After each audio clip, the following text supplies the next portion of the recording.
The government says having police officers in schools would protect students and build trust, but others say the school resource officer program wouldn't address the root cause of violence and would make some students feel unsafe. So what does the data tell us?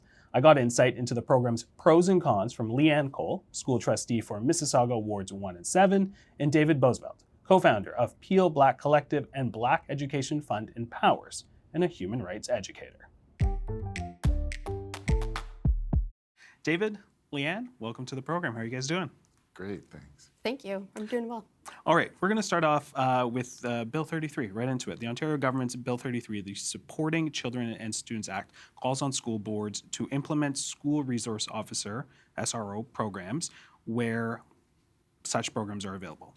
Now, Leanne, you introduced a motion at a recent Peel District School Board meeting regarding the program. What did your motion set out to do? So the motion is to invite the police, meaning Peel Regional Police and the OPP, to come to the school board and have a discussion with staff as to how it might look like if this program is reintroduced. All right, I should mention you are speaking today. I am not speaking on behalf of the board today. I'm speaking from what I feel personally. All right, David, take us back a little bit. 2017. That is when the SRO program ended. 2020. 2020, sorry. Why was the SRO program and why did it end in 2020? Well, it was in the wake of the murder of George Floyd, and I think there was a real impetus to look at structures and systems and particularly how they affect marginalized groups, Black people, Indigenous folks. And the Peel Police entered a conversation with the community where feedback was given and taken, and we learned that the Peel Regional Police, some of their officers were using the program to hone their investigative skills and for advancement in their jobs. And we heard the story of the 6-year-old girl who was handcuffed and shackled. And ultimately, we had this series of very difficult discussions, and the Peel Police determined on their own to end the program. And the political environment has subsequently changed a little bit. It's 5 years later. People aren't thinking so much about, the so-called wokeism.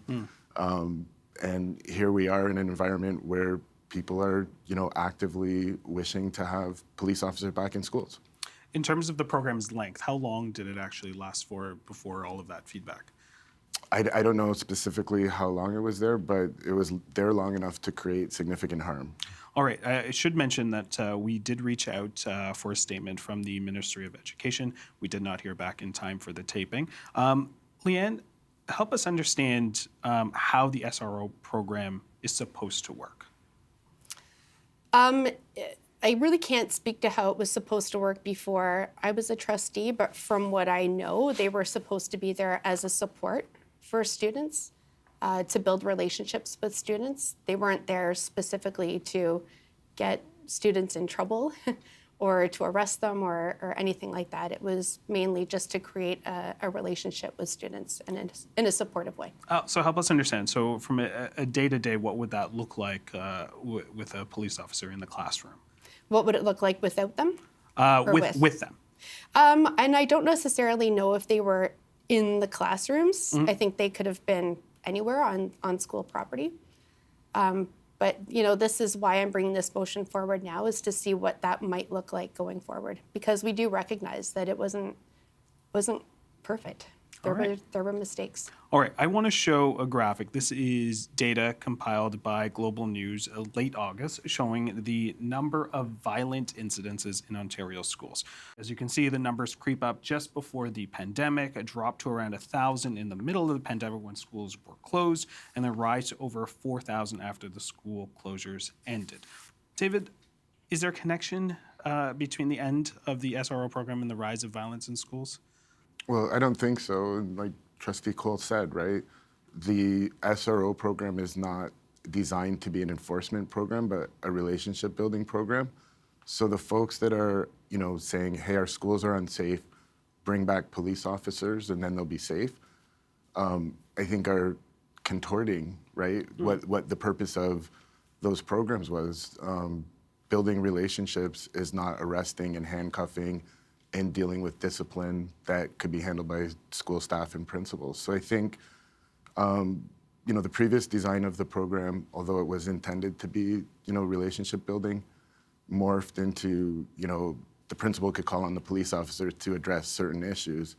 And the police officers were, willingly doing that. And so it ended up with the criminalization of kids. And when we look at Peel Regional Police, specifically where I'm from in Brampton, what we find is in the community and based on the data that they present annually around use of force, Black people represent 10% of the community, but 30% of the use of force incidents. So if you were to introduce police officers in schools, I don't think it's a difficult assumption to assume that if the schools had 10% Black student population, that they could be receiving 30% of negative police interactions in whatever form those existed. And so I think, also Trustee Cole makes a good point that there needs to be supports in schools. And the question is, what are those supports? More guidance counselors, perhaps smaller class sizes, child and youth workers, social workers, mental health professionals, which are trained professionals to deal with children, right? And police are, trained professionals to deal with crime. And so we're introducing, potentially a support into schools that, perhaps goes a bit too far. I want to get your take on that. David makes I completely agree. And I think, and I'm hoping this is, if my motion is passed by other trustees, that when we do have those discussions with the police and the board, I'm hoping their report can bring back, what are we going to do different next time? How are we going to make sure that we're available for kids, and not only the kids, but the staff, so that they feel a sense of safety as well, parents, right? I think it's everybody, and we have to make sure that it's done in a way that, they're not there to arrest or lay charges, because we don't want the kids thinking that they're in trouble and they're walking into, that feeling every day. We want them to feel safe. That's what our whole motto is safe and caring schools. In terms of the graph that we saw there, you mentioned a little bit a connection between the end of the program and what we've seen. As someone who's, been around schools and students coming out of the pandemic, things are different. I think we can look at sort of, what those years have done, and anecdotally we can see what students are saying and teachers are saying. But is there a connection between those two? I don't know, and I don't know if we've had enough time to really look at the data. 2020, 2021, 2022 was just a couple years ago. So, and is it only the pandemic? I think there's a lot of factors here that we have to consider. And I think if we do have the program come back, it has to be somehow measurable so that we can see what the actual issues are and why they're present now. So I really can't speak to that. I think we still need to see what the data shows for 2024 or 2025 and make a determination from there. All right. I want to read the Ontario Human Rights Commission's submission on Bill 33. Let's have a read there. By mandating the implementation of SRO programs, Bill 33 disempowers school boards and prevents them from filling their responsibility to protect the rights of all students under the Ontario Human Rights Code. This is particularly concerning in jurisdictions including Peel and Toronto, where Black students and communities have routinely communicated the systemic harms associated with SRO programs. So pretty much what you had highlighted, David. Does this bill ignore the concerns of racialized communities about systemic discrimination? Well, 100%, right? And it's being rushed through the legislature. These discussions happened. They're ongoing discussions. Once the removal of the SRO program happened, by the way, that was the Peel Police that made that decision. It wasn't the school board. The community members, supported that decision. The Peel Police then went further and partnered with the OHRC on what they call their Human Rights Project. And within that project, item or recommendation 12P talks very specifically about the importance of ending the SRO programs and police programming in schools. And they have developed a protocol, right? So for the average member of the public that thinks, hey, police aren't allowed in schools at all, it's unsafe, kids are fighting and violence is happening, vaping, all of these things, there's a protocol that exists. And I think it would be fair to measure that existing protocol and determine whether it's working optimally or whether it needs to be adjusted. But police are invited into schools under specific circumstances, safety issues, crimes, and other issues that it's determined that the principals, the superintendents, and the school staff can address, right? Often these are kids. They're 12-year-olds, 15-year-olds, 10-year-olds, 6-year-olds. But would cops be a deterrent? Cops might be a deterrent to something, but they may create fear when you think of, neurodivergent students, Black and Indigenous students, newcomers that maybe are undocumented.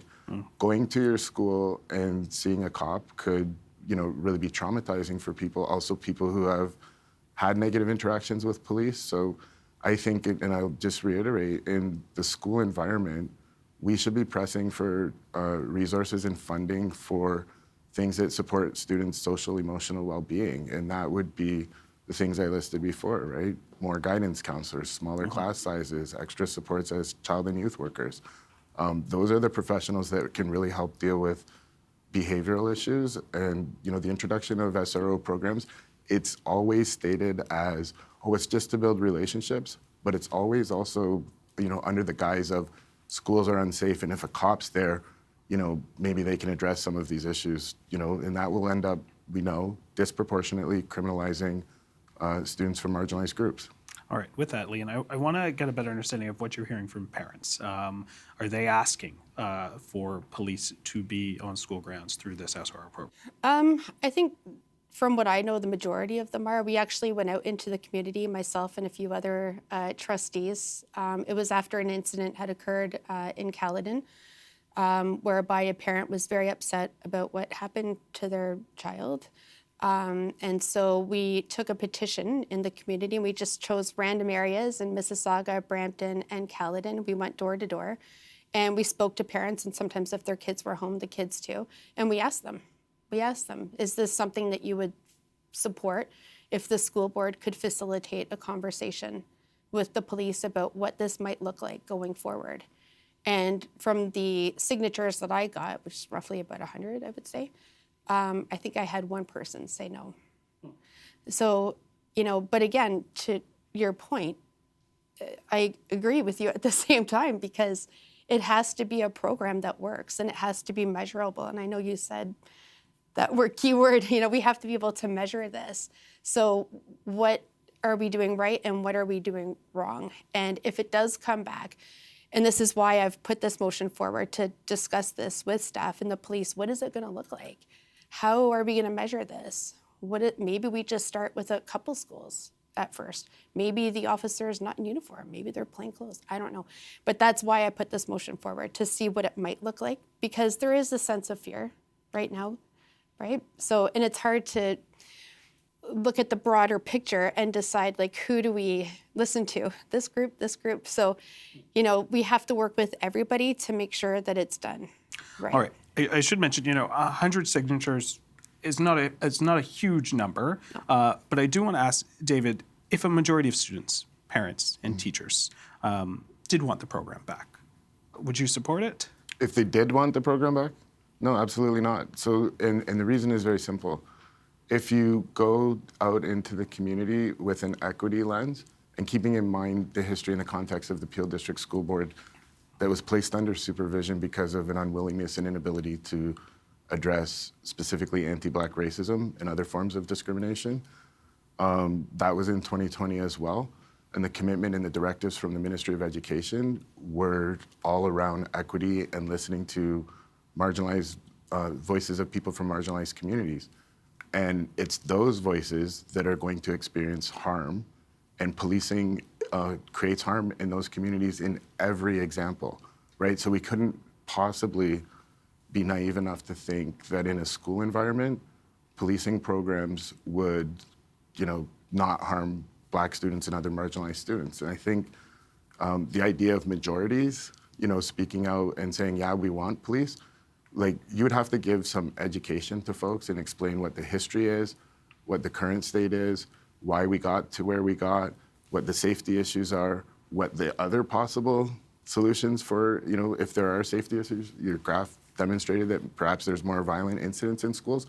So I would suggest, let's look at the root causes of these violent, these occurrences of violence, and let's really think and be intentional about how do we resolve that, because putting an SRO and building relationships with police officers does not address why students are vaping, why students are fighting, why students are skipping class, why certain groups of students perhaps are not as connected to their educational environment in healthy ways. And that's the support that they need.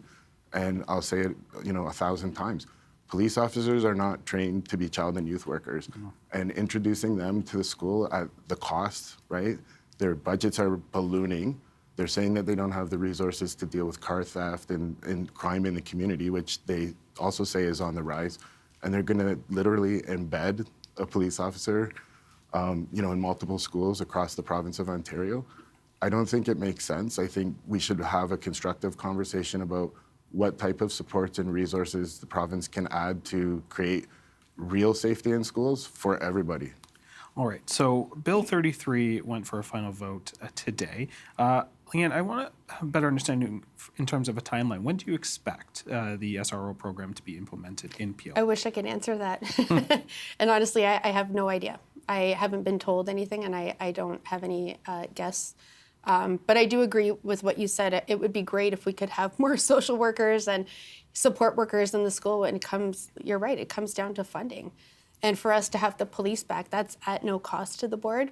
But you made an interesting point that they're not trained in child and youth worker type work. And maybe that's something that we could look at, that the police get that kind of training. Yeah, maybe. But I think that, assuming that a police officer who's been hired to be a police officer has been put through, use of force training, how to arrest people, how to investigate crimes, that is their core function. And then layering on top of that and saying, now you're going to become, the person that guides children into better decisions or builds relationships with children or, disrupts problems within the school. I think we're missing the point that there are people who are professional at this, who went to school to be, to work with children and to help and support them. And those are the people that we need in the schools. David, you get the last word on this. If you could, how do you change the government's position on this?